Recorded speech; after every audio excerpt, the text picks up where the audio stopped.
Valanchery girls higher secondary സ്കൂളിൽ അക്ഷരമധുരം പദ്ധതി ആരംഭിച്ചു. കുട്ടികളുടെയും രക്ഷിതാക്കളുടെയും വായനയെ പ്രോത്സാഹിപ്പിക്കാനും സ്കൂൾ ലൈബ്രറി ശാക്തീകരണത്തിനുമായി വളാഞ്ചേരി ഗേൾസ് ഹയർ സെക്കൻഡറി സ്കൂളിൽ അക്ഷരമധുരം പദ്ധതി ആരംഭിച്ചു. സ്കൂൾ ലൈബ്രറി റീഡേഴ്സ് ഫോറവും വിദ്യാരംഗം കലാസാഹിത്യവേദിയും സംയുക്തമായി നടപ്പിലാക്കുന്ന പദ്ധതിയുടെ ഭാഗമായി വിദ്യാർത്ഥികളും രക്ഷിതാക്കളും ലൈബ്രറിയിലേക്ക് പുസ്തകം കൈമാറും.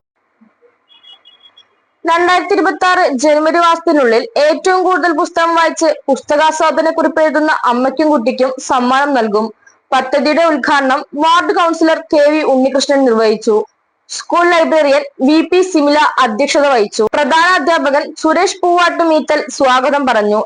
ലൈബ്രറി റീഡേഴ്സ് ക്ലബ് സംഘടിപ്പിച്ച അവധിക്കാല വിജ്ഞാന പദ്ധതിയിൽ വിജയികളായ അമ്മമാർക്കും രക്ഷിതാക്കൾക്കുമുള്ള സമ്മാനം പ്രിൻസിപ്പൽ T സുധീർ നിർവഹിച്ചു.